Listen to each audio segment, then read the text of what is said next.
Vale Transporte é um benefício para o trabalhador, mas se mal administrado, pode gerar custos elevadíssimos para as empresas. No programa de hoje, a gente vai ver como reduzir em até 30% as despesas com o Vale Transporte. Está começando mais um É de Farmácia, não saia daí.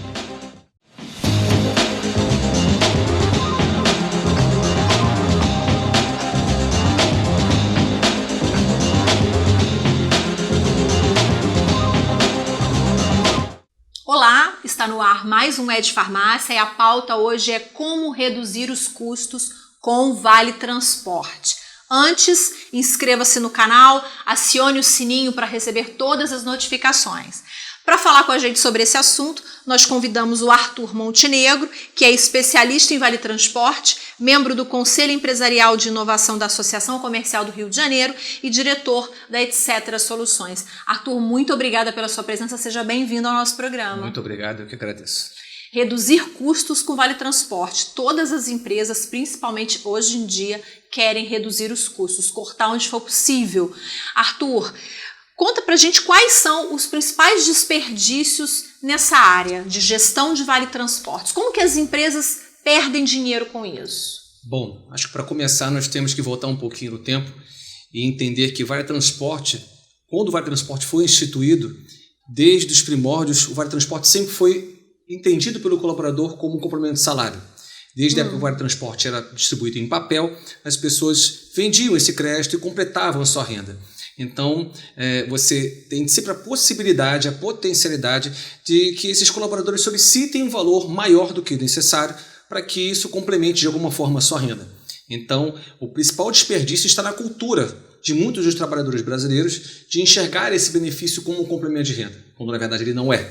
Então, a gente parte da premissa de que esse desperdício está na conscientização do uso correto desse Vale Transporte. Deixa eu ver se eu estou entendendo. O desperdício, né, a principal razão, o principal fator para esse desperdício é o uso inadequado por parte do colaborador da empresa. Sim, isso? Não quero dizer aqui que o único problema seja esse, mas é um fator importante.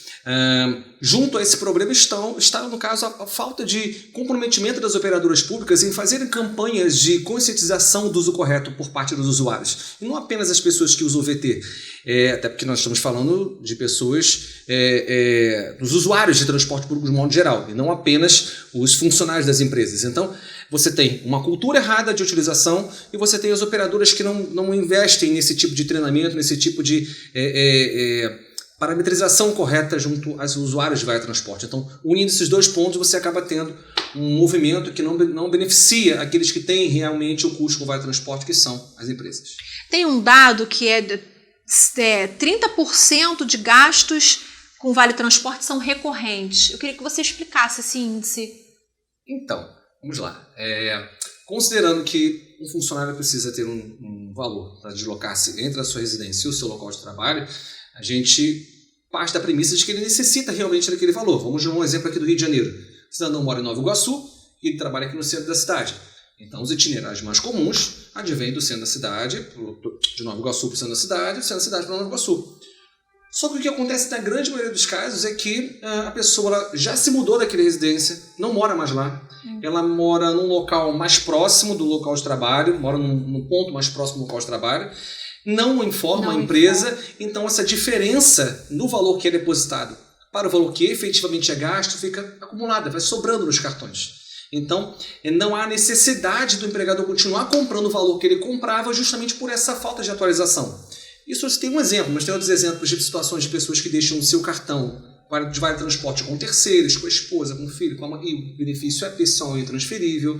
Existem pessoas que solicitam esse crédito e usam um veículo próprio. A lei do Vale Transporte, ela diz que o Vale Transporte tem que ser usado em transporte público e não em outros fins. Então, essa diferença, né, entre o que é pago e o que é efetivamente utilizado fica parado naquele cartão. Então, se o Vale Transporte for utilizado de maneira correta, a empresa chega a ter uma redução de 30% nos custos que ela tem. O cálculo é mais ou menos esse. A média fica entre 30% com relação à roteirização, que é essa correção do itinerário do colaborador. Agora, se nós partimos da premissa de gerir realmente a real utilização do Vale Transporte, ou seja, entrar nos sistemas de operação, os operadores públicos do Vale Transporte e medir como é feita realmente essa utilização. O operador público é, por exemplo, no Rio de Janeiro, RioCard, a SP Trans em São Paulo, o Guarupasse. Agora, no Rio de Janeiro existem algumas dificuldades com a RioCard. Sim. Eu queria que você comentasse quais são essas dificuldades. A gente fica até meio reticente em falar, porque na verdade é uma grande luta dos empresários em buscar uma maior transparência com relação ao nosso operador público aqui, que é a FETransport e a RioCard. Desde o dia 3 de maio de 2017, a RioCard cortou o acesso das empresas, ou seja, mais nenhum empresário, ninguém que compre Vale Transporte tem mais acesso às movimentações que acontecem dentro dos cartões. Até então, o empregador comprava o Vale Transporte do funcionário e ele tinha uma espécie de um extrato do que o colaborador faz com o crédito que ele pagou.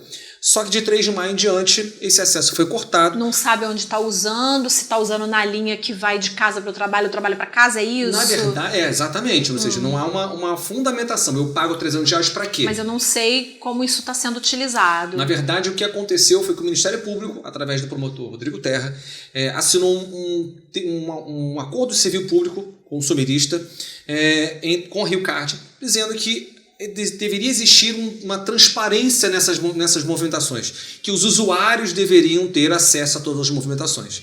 E a RioCard criou um acesso, um chamado Meu Extrato, que é um cadastro individual de cada colaborador. Só que a RioCard não fez nenhuma campanha explicando a essas pessoas que esse cadastro pode ser realizado, e eles retiraram o acesso das empresas, que era quem realmente tinha como gerir essas informações. É claro que sempre existe o joio misturado ao trigo. Existiam empresas que realmente cometiam ilegalidades, mas a grande maioria das empresas usavam esse acesso para poder fazer a auditoria, fazer o levantamento daquilo que a lei garante ela. Dentro da lei, diz que não pode existir nenhum mau uso, nenhum uso indevido do benefício. Se a RioCard bloqueia esse acesso, como é que eu faço o meu trabalho enquanto gestor de RH, por exemplo, enquanto responsável da área de pessoal? Eu não tenho o que fazer. Então, de 3 de maio de 2017 em diante, esse acesso foi cortado.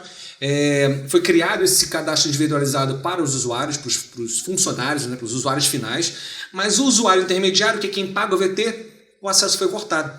Eles dizem como que acontece em outros estados, em outras cidades? É semelhante à RioCard ou é diferente? Não, a RioCard ela é sui generis, né? Você também tem a possibilidade de ter economias gerindo esses saldos.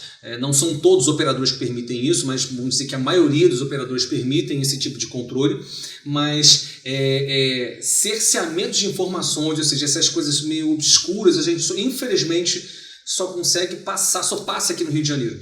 Em São Paulo, há uma tratativa muito aberta com a SP Trans, com o Guarupasse, com o Cartão Bom, com os vários operadores da cidade. Em Minas Gerais, o processo é totalmente transparente, com a Transfácil, com a Ótimo. Nordeste, Cartão Tri, Cartão Vem, Cartão Tri no Rio Grande do Sul, DFCard, Brasília.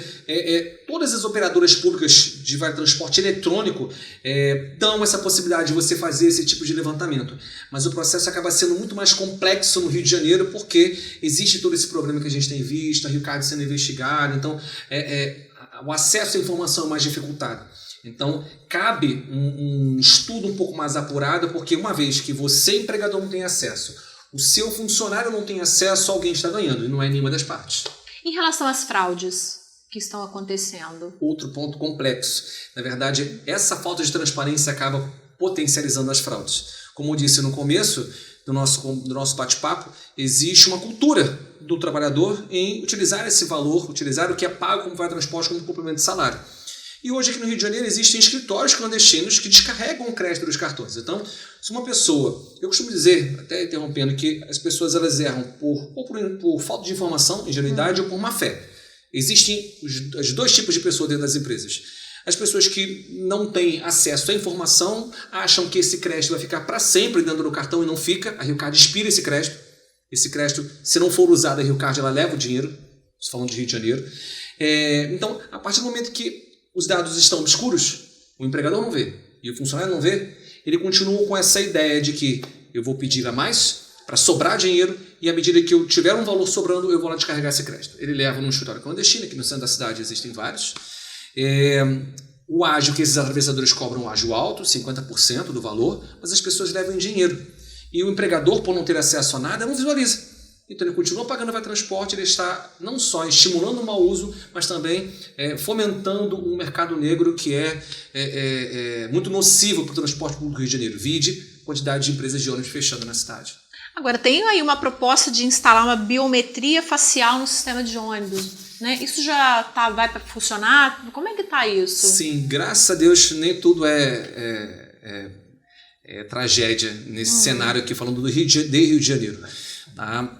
Falando de outros estados, nós temos o Rio de Janeiro, ele acabou saindo na vanguarda com a biometria facial, até por conta desse volume muito grande de fraudes aqui no Rio de Janeiro. A biometria começou a ser testada aqui inicialmente com biometria digital, mas não deu certo, e foram instaladas as câmeras com as biometrias faciais dentro dos veículos. Então, parte-se da premissa de que cada usuário de RioCard tem o seu cadastro, a sua foto, e somente o titular desse cartão pode utilizar esse cartão. Arthur, o nosso prazo está ficando apertado. Eu quero te perguntar o seguinte: diante de tudo isso que a gente falou, quais são assim as orientações, as dicas que você dá para a empresa para que isso não aconteça, para que ela possa fazer uma boa gestão do Vale Transporte do funcionário? Bom, primeiro, resumidamente, eu acho que as empresas, os RHs, as áreas de pessoal precisam ter especialistas nesse assunto dentro da sua base. Não adianta as empresas desejarem que um profissional de RH vai saber a fundo como gerir um VT, porque isso não vai acontecer. Ele precisa ter especialistas gerindo esse assunto e buscar algum tipo de sistema, buscar um trabalho mais minucioso para entender se o que a empresa realmente está pagando está sendo utilizado como Vale Transporte. Somente com um estudo nesse sentido você consegue ter certeza se o que você está pagando realmente está sendo usado como Vale Transporte e não é prejuízo. Entendi. Foi ótimo conversar com você, muito obrigada. Eu que agradeço. Obrigada a você pela audiência. Se você curtiu, gostou desse conteúdo, dê um like, compartilhe com a sua rede social e a gente se vê na próxima semana. Obrigada, tchau.